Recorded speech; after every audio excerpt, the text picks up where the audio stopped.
ఓం గం గణపతయే నమః. ఓం నారాయణాయ విద్మహే వాసుదేవాయ ధీమహి తన్నో విష్ణుః ప్రచోదయాత్. మీనరాశి వారికి జూన్ 15వ తేదీ నుండి జూలై 15 వరకు కూడా షష్ఠాధిపతి అయినటువంటి సూర్య భగవానుడు మిథున రాశిలో సంక్రమించి చతుర్థ స్థానంలో తన యొక్క సంచారం జరిగేటప్పుడు, అట్లాగే కుజ భగవానుడు మీనరాశి వారికి ద్వితీయంలో నుంచి ఈ నెల 20వ తారీఖు తర్వాత తృతీయ స్థానంలో అఖండ విజయాలను, ముఖ్యంగా పంచమంలో ఉన్నటువంటి గురుడు, పంచమంలో ఉన్నటువంటి శుక్రుడు, అట్లాగే 22 తర్వాత వచ్చేటటువంటి బుధుడు 5వ స్థానం కోణస్థానంలో లక్ష్మీ స్థానంలో మరి ఈ యొక్క బుద్ధిని, జ్ఞానాన్ని, తెలివితేటల్ని పెట్టుబడిగా పెట్టి ఉన్నతమైనటువంటి లోక జ్ఞానాన్ని, విషయ పరిజ్ఞానాలని, చదువుకున్న జ్ఞానాన్ని మీరు గనక ఏకాగ్రత, భక్తి శ్రద్ధలతో, దైవానుగ్రహంతో, మంచి సృజనాత్మకత శక్తితో సరైన ప్రణాళికలను ఏర్పాటు చేసుకొని మీరు ఒక సంకల్పాన్ని అనుకొని అది కష్టమైనా నష్టమైనా సరే దాని యందు సరైనటువంటి ప్రగతి సాధించాలి,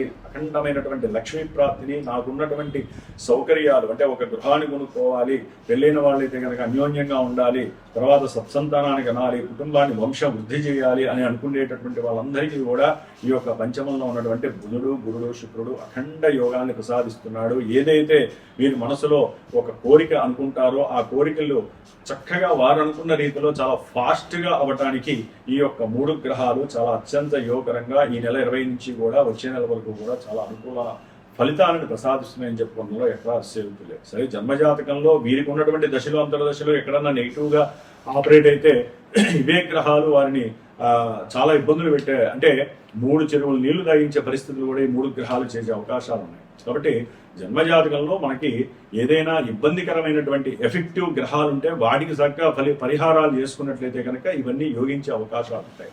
ముఖ్యంగా జన్మ రాశిలో మీనరాశిలో ఉన్నటువంటి శని భగవానుడు వీరి యొక్క ఆరోగ్యం పట్ల సరైన శ్రద్ధ తీసుకోకపోతే మీరు అనుకున్న కార్యాలన్నీ కూడా ఇబ్బందులు పారై ధనపరమైనటువంటి విహీనత్వము, మీరు ఏదైనా అప్పు చేసి బిజినెస్ పెట్టినా, అప్పు చేసి ఏదైనా కార్యక్రమానికి కానీ, అంటే అప్పుతో ముడిపడి ఉంది ఈ యొక్క మీనరాశి వారికి, దాని పరంగా వీరు ఎక్కువ ఇబ్బందులు మానసికంగా పడిపోవటము, దాని ద్వారా అవతల వ్యక్తులతో మాట్లాడే పరిస్థితి లేక, కుటుంబంలో సమస్యలు, లేకపోతే పరిచయమైనటువంటి వాళ్ళతో కానీ, ఫ్రెండ్స్తో కానీ, అన్నదమ్ములతో కానీ సరైనటువంటి వ్యక్తిత్వం లేక, నోటి మాట కూడా సరిగ్గా వారితో మాట్లాడక విభేదాలు సృష్టించుకునే పరిస్థితి తండ్రితో కానీ, కుటుంబంలో కానీ. కాబట్టి ఈ యొక్క శని దృష్టి ఇప్పుడు కుజుడి మీద పడుతుంది. కాబట్టి కుటుంబంలో చక్కగా ఎవరైతే మీకు అనుకూలంగా, అభీష్టంగా ఈ వ్యక్తి అంటే నాకు ఇష్టము, నేను అనుకున్న పనులు చేసి పెడతారు అనుకుంటే వాళ్ళకి మీకు మధ్య గొడవలయ్యే అవకాశాలు ఎక్కువగా మీనరాశి వారికి ఉన్నాయి. అది భార్య కావచ్చు, తల్లి కావచ్చు, తండ్రి కావచ్చు, అన్న కావచ్చు, అక్క కావచ్చు, సంతానం కావచ్చు. మీ జన్మజాతకంలో ఈ శని కుజులు ఎవరవుతారో తెలుసుకుంటే ఆ శని కుజులు ఉద్యోగరీత్యానా, వ్యాపారరీత్యానా, లేదా మీరు జన్మజాతకంలో ప్రమోషన్కి ఎదురు చూస్తున్నారు అనుకోండి, ఆ ప్రమోషన్కి లేదా ఉద్యోగానికి సంబంధించిన కుజగ్రహం అనుకోండి ఆలస్యం అయిపోతూ ఉంటుంది శని దృష్టి పడితే. అట్లాగే వివాహపరమైనటువంటి ఏదైనా యోగం గురించి మీరు ఎదురు చూస్తుంటే జాతకరీత్యా అది అనుకూలంగా ఉంటే శని ఇప్పుడు చూస్తున్నాడు కాబట్టి వివాహపరంగా ఆలస్యం అవ్వచ్చు. ఏదైనా ధనాన్ని మీరు అప్పు తీర్చేద్దాం అనుకుంటే జాతకంలో గనక అప్పు తీసుకునే పరిస్థితులు కనుక ఉన్నాయనుకోండి దశలో, అంతర్దశలో, ఇప్పుడు ఆ అప్పు రావడానికి కూడా మీకు అవసరానికి శని భగవానుడు ఇప్పించరు. ఇట్లా జన్మరాశిలో ఉన్నటువంటి శని ఆయన యొక్క దృష్టి పడినటువంటి గ్రహానికి ఇబ్బందులను కలుగజేసే పరిస్థితులు ఉంటాయి. దాన్నే ఏలినాటి శని దోషము అంటారు. దానికి తోడు 12వ స్థానంలో ఉన్నటువంటి రాహువు కూడా నానా రకాలైనటువంటి నరకాలని ఇబ్బందులను కలుగజేస్తూ ఉంటాడు. కొంతమందిని అవసరం లేకపోయినా ఉద్యోగరీత్యా దేశాలకు పంపిస్తాడు. నాకు వద్దురా నాయన ప్రమోషను, నేను స్వదేశంలో ఉంటానన్నా కూడా లేదు, నువ్వు వెళ్తేనే నీకు ఉద్యోగం, లేకపోతే లేదంటాడు.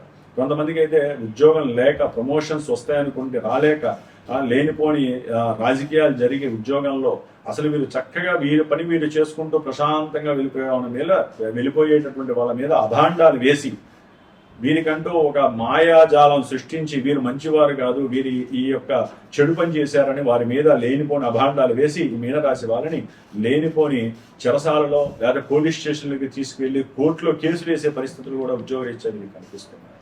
కాబట్టి ద్వాదశంలో ఉన్నటువంటి రాహువు చాలా ఇబ్బందికరమైనటువంటి పరిస్థితి, మానసిక సంక్షోభాన్ని, అనుకున్న పనులు కోరిక కలిగినటువంటి పనులు, అనుకున్న పనులు ముందుకు వెళ్ళలేకుండా నిరుత్సాహాన్ని, నిర్లిప్తతని కలుగజేసి లేనిపోని సంక్షోభాన్ని గురి చేయడంలో రాహు అనేటటువంటి వాడు ఉన్నారు.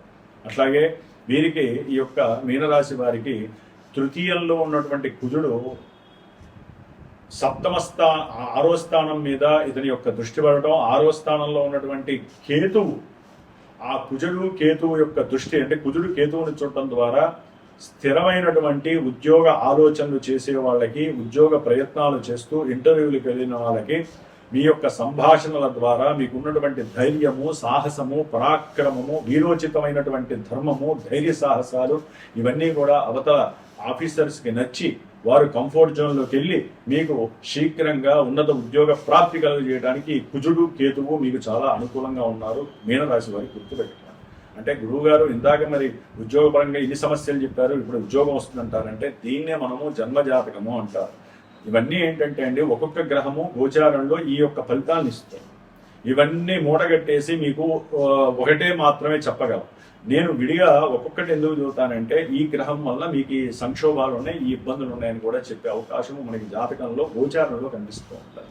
అదే జన్మజాతకంలో అయితే ఓన్లీ దశలు, అంతర్దశలు, జన్మలగ్నము. కాబట్టి అవి ఇచ్చే ఫలితాలు ఏంటో అవి మాత్రమే మీరు తెలుసుకొని అప్పుడే పరిహారాలు ఆచరించాలి. గుర్తుపెట్టుకోండి. అక్కడ దశలు, అంతర్దశలు ప్రజెంట్ ఇక్కడ గోచారంలో ఏ విధంగా ఉన్నాయి. కొంతమందికి వివాహపరమైనటువంటి ఆటంకాలు కలుగుతాయి.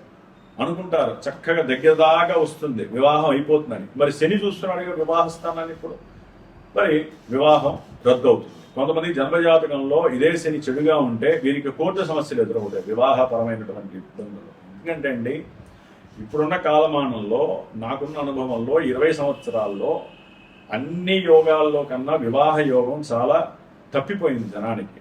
సరే వివాహం చేసుకొని ఆనందంగా ఉంటున్నారా అంటే 1 year 2 years, కొంతమంది 2 నెలలు 3 నెలలు. మరి అహంకారము, దర్పం అంటే అది అంతకుముందు ఉంటాయి, వివాహం అయ్యాక ఉంటాయి.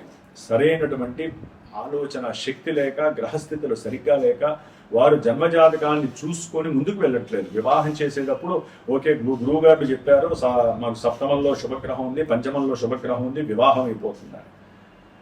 గోచారంలో రూల్స్ ప్రకారము కొన్ని గ్రహాలు ఉండటం ద్వారా మంచి జరుగుతుందని చెప్పడం మా యొక్క గురువుల లక్షణం. మీ యొక్క లక్షణం ఏంటి?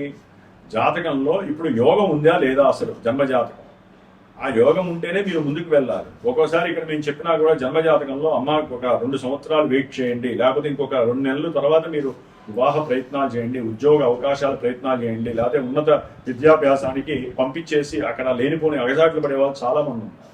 ఆ సమయంలో కూడా మీరు చూపించుకొని ఉన్నత విద్యాభ్యాసానికి మరి వేరే ప్రదేశాలు వెళ్ళటానికి ఇది యోగ్యకరమైనటువంటి కాలమా లేదా దానికి ఏదైనా ఇబ్బందులుగా ఉంటే కనుక అక్కడ ఉన్న వాళ్ళు, విదేశాల్లో ఉన్న వాళ్ళు ఇబ్బందులు పడితే వారికి సంబంధించినటువంటి ఏదైనా గ్రహస్థితి బాగాలేకపోతే జపాలు, హోమాలు, దానాలు చేసుకోవాలి. ఏమీ చేయకుండా జాతకాన్ని ఓన్లీ మనము పురాణంలాగా విన్నట్లయితే కనుక ఏ రకమైన ఫలితాలు మనకు దరిచేరవు. గుర్తుపెట్టుకోండి.